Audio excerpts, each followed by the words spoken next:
வணக்கம் நண்பர்களே. உங்கள் மனதில் பல விஷயங்கள் இருந்தும் பேச வேண்டிய தருணம் வந்தபோது மௌனமாக இருந்திருக்கிறீர்களா? அல்லது சொல்ல விரும்பாத ஒன்றை சொல்லிவிட்டு ஐயோ அப்படி கேட்டிருக்கலாமே, இன்னும் கொஞ்சம் சாமர்த்தியமாக பேசியிருக்கலாமே என்று இரவு முழுவதும் யோசித்துக் கொண்டே இருந்திருக்கிறீர்களா? ஆம் என்றால் நீங்கள் தனி இல்லை. இந்த குழப்பம் எல்லோருக்கும் உண்டு. பள்ளியில், அலுவலகத்தில், உறவுகளில், சமூக ஊடகங்களில் கூட இந்த சிக்கல் உள்ளது. சிலர் பேசுவதை கற்றுக்கொள்கிறார்கள், மற்றவர்கள் கேட்டுக்கொண்டே இருக்கிறார்கள். ஆனால் இனி இல்லை. இன்று நான் உங்களுக்காக 10 உளவியல் நுட்பங்களை பற்றி சொல்லப் போகிறேன்.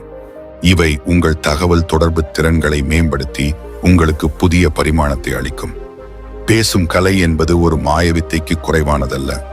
இது உங்கள் தன்னம்பிக்கையை வெளிப்படுத்துவது மட்டுமல்லாமல், நீங்கள் பேசும் விதமே மக்கள் உங்களை முக்கியமாக கருதுவார்களா இல்லையா என்பதை தீர்மானிக்கிறது. இந்த கலையை புரிந்து கொள்ள நீங்கள் சாமர்த்தியமாக பேச கற்றுக்கொள்வது அவசியம். சாணக்கியரின் தந்திரங்கள் 1000 ஆண்டுகளுக்கு பிறகும் இன்றும் பொருத்தமானதாக இருக்கின்றன. அவர் சொன்னார், பேச்சு என்பது ஒரு உறவை உருவாக்கும் அல்லது உடைக்கும் சக்தி கொண்டது. ஒருவர் தனது வார்த்தைகளை நேரம் மற்றும் சூழ்நிலைக்கு ஏற்ப பேச கற்றுக்கொண்டால் எந்த ஒரு நிலையையும் தனக்கு சாதகமாக்கிக் கொள்ள முடியும் என்று அவர் நம்பினார். ஏனெனில் இந்த உலகில் அதிக நேர்மையாக இருப்பவர்கள்தான் அதிக இழப்பை சந்திக்கிறார்கள். வேண்டாம் என்று சொல்லத் தெரியாதவர்கள், எப்போதும் மௌனமாக இருப்பவர்கள், எல்லாரது கோரிக்கைக்கும் ஓடி ஓடி உதவுபவர்கள், இவர்களைத்தான் மக்கள் முதலில் பயன்படுத்திக் கொள்கிறார்கள். காட்டில் நேராக வளரும் மரம்தான் முதலில் வெட்டப்படுகிறது. அதுபோலத்தான் வாழ்க்கையிலும் நேர்மையானவர்கள் தான் முதலில் வெட்டப்படுகிறார்கள். சாணக்கியர் சொன்னது இன்றும் உண்மை. யோசித்து பாருங்கள். நீங்கள் ஒருவரை சந்திக்கிறீர்கள். அவர் பார்க்க அழகாக நல்ல ஆடைகளுடன் மிக கவர்ச்சியாக தெரிகிறார். ஆனால் அவர் பேச ஆரம்பித்தவுடன் அந்த நல்ல அபிப்பிராயம் முழுவதும் போய்விடுகிறது. ஏன் இப்படி நடக்கிறது? ஒருவரின் உண்மையான அடையாளம் அவரது பேச்சின் பாணியில் தான் இருக்கிறது. நீங்கள் எவ்வளவு புத்திசாலியாக இருந்தாலும், பார்க்க எவ்வளவு நன்றாக இருந்தாலும், சரியாக பேச தெரியாவிட்டால் மக்கள் உங்களை விட்டு விலகிச் செல்வார்கள். அதனால்தான் இந்த உலகில் அறிவு, அனுபவம் உள்ள பலரால் தங்கள் கருத்தை வெளிப்படுத்த முடிவதில்லை. பேசத் தெரியாத ஒரு பச்சிளங்குழந்தை போலத்தான் தகவல் தொடர்பு திறன் இல்லாதவர்கள். அவர்களுக்கு சரியான சொற்கள், சரியான வழிமுறைகள் தெரிவதில்லை. இதன் விளைவாக பல முக்கியமான தருணங்களில் அவர்கள் தங்களின் மதிப்பை இழந்து விடுகிறார்கள். அப்படியே சொல்லி இருக்கலாமே, அப்படி பேசியிருந்தால் வேறு பலன் கிடைத்திருக்குமே என்று பின்னர் யோசிப்பார்கள். அது வேலை நேர்காணலாக இருந்தாலும், ஒரு வணிக ஒப்பந்தமாக இருந்தாலும், ஒரு அந்நியருடன் முதல் சந்திப்பாக இருந்தாலும், அல்லது டேட்டிங்காக இருந்தாலும், உங்கள் கருத்தை சரியான விதத்தில் தன்னம்பிக்கையுடன் சாமர்த்தியமாக சொல்லும் கலையை நீங்கள் அறிந்திருந்தால் எந்த சூழ்நிலையையும் நீங்கள் உங்கள் கட்டுப்பாட்டிற்கு கொண்டு வரலாம். இந்த கலை மக்களை கவர்வது மட்டுமல்ல, உங்கள் பேச்சை கேட்கவும் அவர்களை கட்டாயப்படுத்துகிறது. சாணக்கியர், பேசத் தெரியாதவர்களை உலகம் ஒருபோதும் முக்கியமாக கருதுவதில்லை என்றார். எனவே சரியான சொற்களை தேர்ந்தெடுப்பது, பேசும் நேரத்தை கணிப்பது மற்றும் உங்கள் நடத்தையில் அறிவை காட்டுவது அவசியம். மிக முக்கியமான விஷயம் என்னவென்றால், நீங்கள் போலியாக இருக்க தேவையில்லை. உங்களை பார்ப்பவர்கள் நீங்கள் உண்மையானவரா அல்லது போலியானவரா என்பதை உடனடியாக புரிந்து கொள்வார்கள். உலகின் சிறந்த பேச்சாளர்கள் அவர்கள் எப்படி இருக்கிறார்களோ அப்படியே தங்களை வெளிப்படுத்துவதால் தான் நம்பகமானவர்களாகவும் கவர்ச்சியாகவும் இருக்கிறார்கள். அவர்களின் பேச்சில் உண்மைத்தன்மை இருக்கும். அதுவே அவர்களின் வார்த்தைகளை இதயத்திற்கு எடுத்துச் செல்கிறது. எனவே இப்போது எந்த ஒரு சூழ்நிலையிலும் எப்படி சாமர்த்தியமாக பேசுவது, மக்களின் கவனத்தை ஈர்ப்பது மற்றும் நீண்ட காலம் நினைவில் இருக்கும் ஒரு நல்ல அபிப்பிராயத்தை ஏற்படுத்துவது என்பதை பற்றி சொல்லும் 10 உளவியல் நுட்பங்களை கற்றுக்கொள்வோம். 1. உங்கள் பேச்சிற்கு மதிப்பை கொடுங்கள். மக்கள் உங்களை சாதாரணமாக எடுத்துக்கொள்ளாமல் இருக்க வேண்டுமென்றால் முதலில் நீங்கள் உங்களை முக்கியமாக எடுத்துக்கொள்ள தொடங்குங்கள். இது மிகவும் சிறிய விஷயமா தெரியலாம், ஆனால் இதுவே மிகப்பெரிய சாமர்த்தியம். உங்கள் வார்த்தைகளுக்கு நீங்கள் மதிப்பு கொடுக்கும் போதுதான் உலகம் உங்கள் வார்த்தைகளுக்கு மதிப்பு கொடுக்கும். நீங்கள் ஒவ்வொரு முறையும் சுற்றி வளைத்து பேசினால், மற்றவர்களின் கருத்துக்கு அடிபணிந்தால் அல்லது உங்கள் நிலைப்பாட்டிலிருந்து பின்வாங்கினால் மக்கள் உங்களை குறைவாக மதிப்பிடத் தொடங்குவார்கள். ஆச்சாரியா சாணக்கியர், தன்னை தானே மதிக்காதவரை வேறு யாரும் மதிக்க மாட்டார்கள் என்றார். எனவே நீங்கள் ஒரு விஷயத்தை பற்றி பேசும்போது உங்கள் பேச்சில் தெளிவு, தன்னம்பிக்கை மற்றும் ஒரு திடமான நிலைப்பாடு இருக்க வேண்டும். உங்கள் வயது, பதவி, அனுபவம் குறைவாக இருக்கலாம். ஆனால் நீங்கள் உறுதியுடனும் நிதானத்துடனும் உங்கள் கருத்தை சொல்லும் பொழுது இந்த மனிதர் அவ்வளவு எளிதில் அசைக்கப்பட மாட்டார் என்று பார்ப்பவர் புரிந்து கொள்வார். சொற்களின் தேர்வு, குரலின் தொனி, உடல் மொழி இவை அனைத்தும் உங்கள் பேச்சின் தாக்கத்தை நிர்ணயிக்கின்றன. நீங்கள் சும்மா பேச வேண்டும் என்பதற்காக பேசுவது போல் இருக்கக்கூடாது.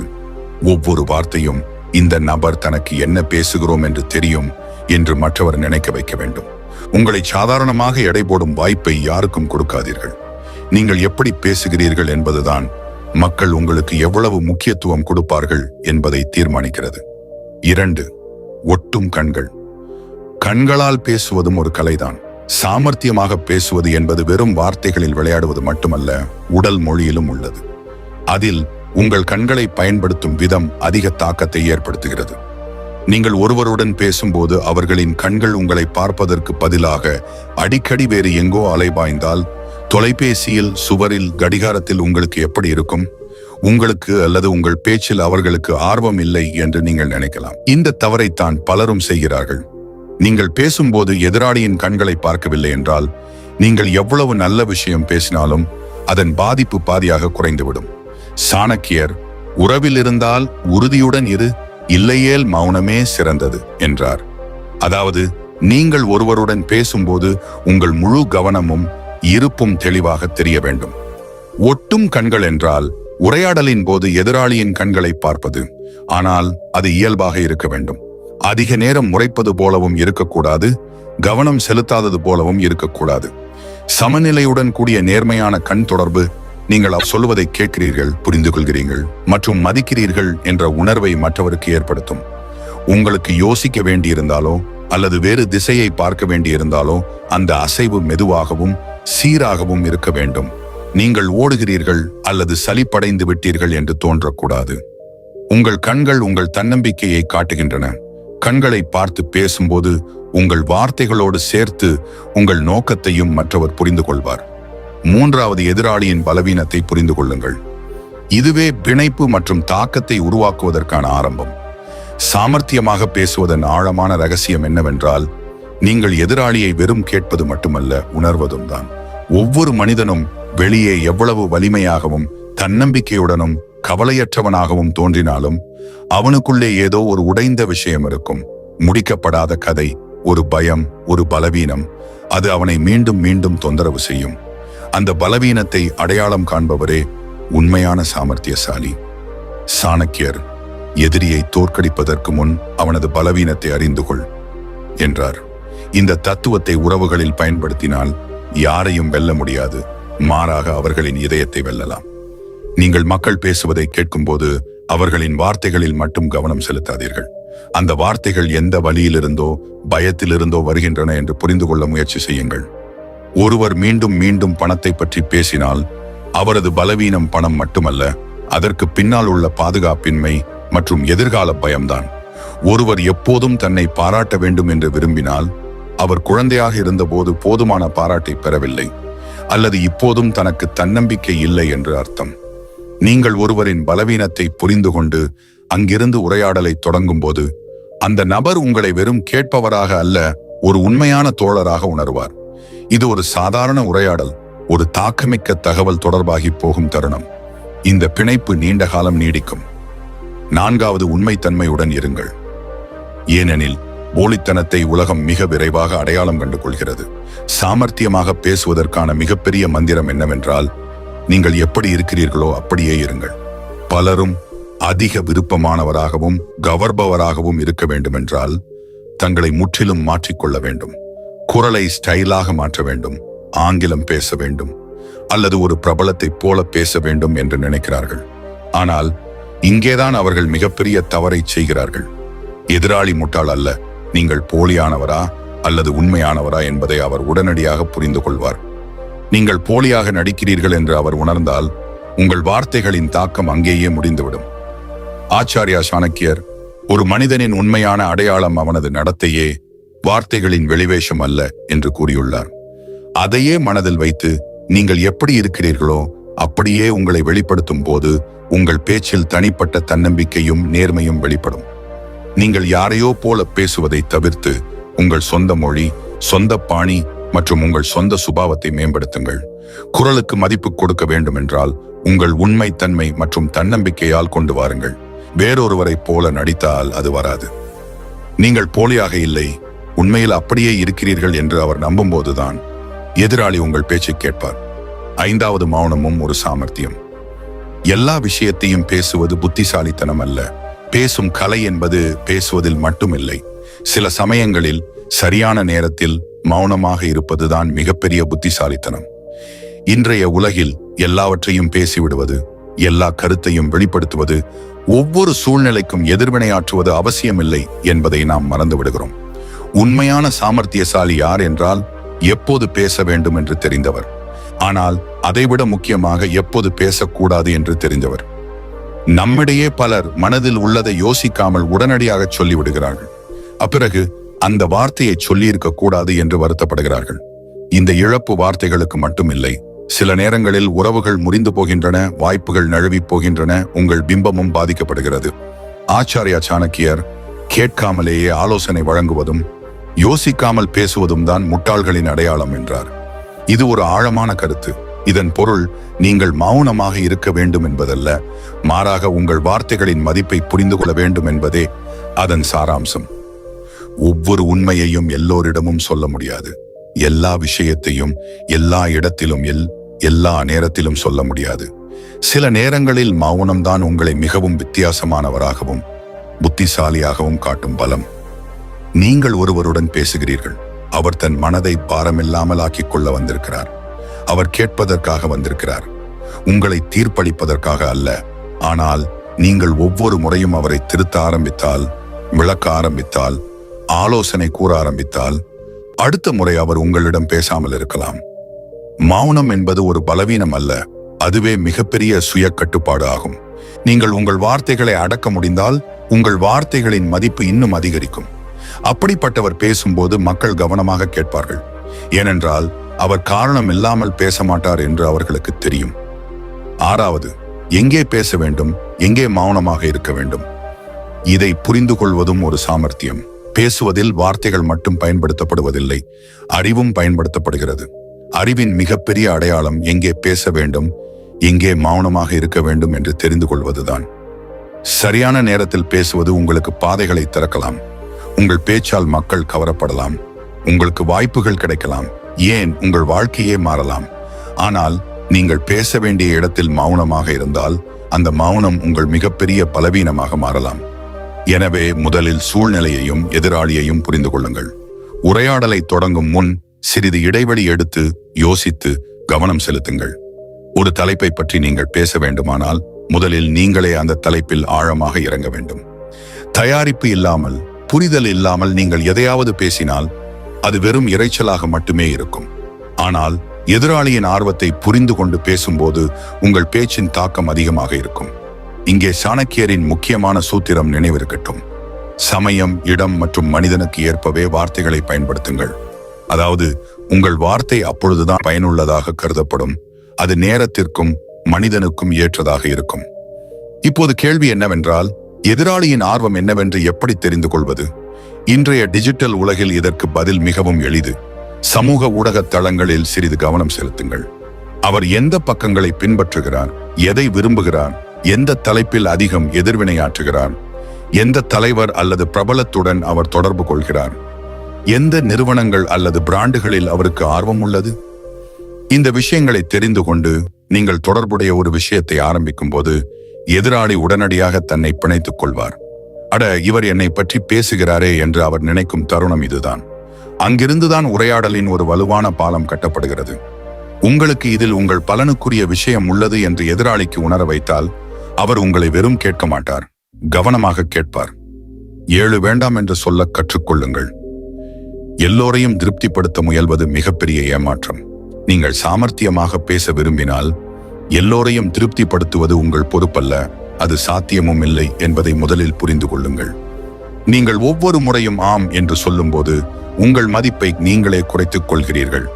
பலரும் வேண்டாம் என்று சொல்ல பயப்படுகிறார்கள்.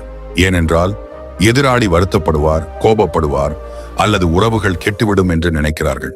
ஆனால் உண்மை என்னவென்றால், எப்போதும் ஆம் என்று சொல்பவரால் தனக்காக எதையும் செய்ய முடியாது. சாணக்கியர் எல்லோரும் திருப்திப்படுத்த முயலும் நபர் இறுதியில் தன்னையே இழந்து விடுகிறார் என்றார். இது இன்றைய தொழில் மற்றும் தனிப்பட்ட வாழ்க்கை இரண்டிற்கும் பொருந்தும். வேண்டாம் என்று சொல்வதும் ஒரு கலை மற்றும் ஒரு அவசியமான சாமர்த்தியம் என்பதை நீங்கள் புரிந்து கொள்ள வேண்டும். நீங்கள் எல்லோருக்கும் எப்போதும் கிடைக்கக்கூடியவராக இருக்க வேண்டியதில்லை. நீங்கள் எல்லோருக்கும் தயாராக இருந்தால் மக்கள் உங்களை குறைவாக மதிப்பிடத் தொடங்குவார்கள். உங்களுக்கு எந்த ஒரு முன்னுரிமையும் இல்லை என்று அவர்கள் நினைப்பார்கள். அங்கிருந்துதான் உங்கள் மதிப்பு குறைகிறது. ஒரு விஷயத்தை மறுக்கும் போது தெளிவாகவும் நேரடியாகவும் சொல்லுங்கள். சுற்றி வளைத்து பேசாதீர்கள். என்னால் இதை செய்ய முடியாது, ஏனென்றால் எனக்கு என் வேலைகள் உள்ளன என்று சொல்வதால் உங்கள் மரியாதை குறைவதில்லை, உறவுகளும் முறிவதில்லை. மாறாக மக்கள் உங்களை உங்கள் எல்லைகளை அறிந்த தனக்கு நேர்மையான ஒருவராக பார்க்கிறார்கள். உண்மை என்னவென்றால், யாருக்கும் யாருடைய நல்ல புத்தகத்திலும் ஒரு மையப்படுத்தப்பட்ட கவனமில்லாத நபரே இடம்பெறுவார். எல்லோரின் பின்னாலும் ஓடுபவர் கடைசியில் சோர்வடைவார், எங்கும் போய் சேரமாட்டார். உங்கள் குறிக்கோள் எல்லோரையும் மகிழ்ச்சிப்படுத்துவது என்றால், ஆனால் வாழ்க்கையில் பெரிய எதையும் சாதிக்க முடியாது. 8. குறைவாக பேசுங்கள், ஆனால் இதயத்திலும் மனதிலும் இறங்குமாறு பேசுங்கள். சாமர்த்தியமாக பேசுவது என்பது எப்போதும் அதிகம் பேசுவது அல்ல. குறைந்த வார்த்தைகளில் பெரிய தாக்கமிக்க விஷயத்தை சொல்ல முடிவதுதான் உண்மையான புத்திசாலித்தனம். இன்றைய உலகில் பலர் அதிகம் பேசினால் அதிக புத்திசாலி அல்லது அறிவாளி போல தெரிவார்கள் என்று நினைக்கிறார்கள். ஆனால் உண்மை என்னவென்றால், அதிகம் பேசுவதால் மக்கள் சலிப்படைந்து விடுவார்கள். உங்கள் பேச்சின் தாக்கம் குறையும். பல நேரங்களில் உங்கள் சொந்த வார்த்தைகளிலேயே நீங்கள் சிக்கிக்கொள்வீர்கள். ஆச்சாரியா சாணக்கியர், முட்டாள்களின் அடையாளம் அவர்கள் என்ன பேசுகிறார்கள் என்பதல்ல, உண்மையான அடையாளம் அவர்கள் எப்பொழுது மௌனமாக இருக்கிறார்கள் என்பதே என்றார். அதாவது, மௌனமாக இருக்க வேண்டிய நேரத்தை புரிந்து கொள்வதும் பேச வேண்டிய சரியான தருணத்தை அறிவதும் சாமர்த்தியம். உண்மையான புத்திசாலி பேசுவதற்கு முன் யோசிப்பவர்தான்.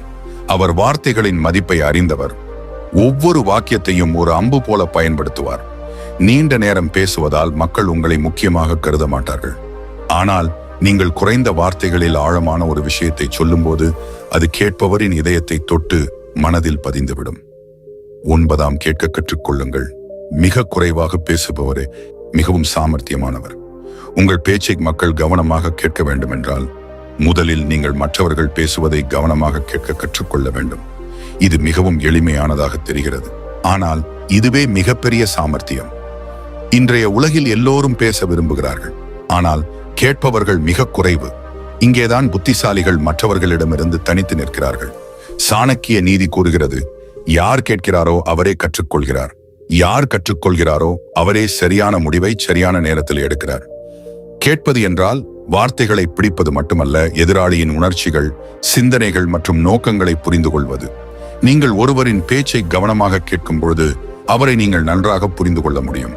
அவருக்கு என்ன தேவை, அவர் என்ன நினைக்கிறார், எந்த விஷயங்களால் அவர் பாதிக்கப்படுகிறார். நீங்கள் கேட்கும்போது அந்த நபரின் மனதின் வரைபடத்தை படிக்கிறீர்கள். இது நடந்தால் யாரையும் சம்மதிக்க வைப்பதோ அல்லது உங்கள் கருத்தை ஏற்றுக்கொள்ள வைப்பதோ மிகவும் எளிதாகிவிடும். உரையாடலில் தாக்கத்தை ஏற்படுத்த வெறும் வார்த்தைகள் அல்ல, புத்திசாலித்தனம் வேண்டும். அந்த புத்திசாலித்தனம் கேட்பதிலிருந்து வருகிறது. 10. எதிராளியின் உடல் மொழியை படிக்க கற்றுக்கொள்ளுங்கள். அப்போதுதான் உண்மையான சாமர்த்தியம் தொடங்குகிறது. நீங்கள் ஒரு படத்தை குரலை மௌனமாக்கி பார்த்தது உண்டா? குரல் வராது, ஆனாலும் நடிகர்களின் முகபாவனைகளை பார்த்து காட்சியில் என்ன நடக்கிறது என்று நீங்கள் யூகிக்க முடியும். சோகம், கோபம், காதல் அல்லது பயம். இது ஏன் நடக்கிறது என்றால், மனிதனின் உடல் மொழியும் முகபாவனைகளும் ஒரு வார்த்தை கூட இல்லாமல் நிறைய சொல்கின்றன. இதே நுட்பத்தை நீங்கள் நிஜ வாழ்க்கை தகவல் தொடர்பிலும் பயன்படுத்த வேண்டும். உங்கள் பேச்சின் தாக்கம் இருக்க வேண்டும் என்றால், அது உங்கள் உயர் அதிகாரியிடம் பேசும்போதோ, ஒரு வாடிக்கையாளரிடம் பேசும்போதோ அல்லது உறவுகளிலோ இருந்தாலும், நீங்கள் பேசுவது மட்டுமல்ல, எதிராளியை உன்னிப்பாக கவனித்து புரிந்து கொள்ளவும் வேண்டும். பேசும்போது எதிராளி எப்படி பதிலளிக்கிறார் என்பதை கவனியுங்கள். அவரது கண்கள் என்ன சொல்கின்றன? அவர் உங்கள் பேச்சில் ஆர்வமாக இருக்கிறாரா அல்லது வெறும் நடிப்பை மட்டுமே கொடுக்கிறாரா?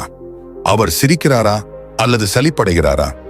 எதிராளி உங்கள் பேச்சில் உண்மையாக ஆர்வம் காட்டினால் நீங்கள் பேச்சை தொடர வேண்டும். ஆனால் அவர் அலட்சியமாக தெரிந்தால், மீண்டும் மீண்டும் கடிகாரத்தை பார்த்தால் அல்லது வேறு எங்கோ கவனம் சிதறினால், தலைப்பை மாற்ற வேண்டிய நேரம் வந்துவிட்டது என்று புரிந்து கொள்ளுங்கள். நீங்கள் அவரை இடையில் ஒரு கேள்வியை கேட்டு மீண்டும் உரையாடலுக்கு கொண்டு வரலாம் அல்லது அவரது ஆர்வத்துடன் தொடர்புடைய விஷயத்திற்கு மாறலாம்.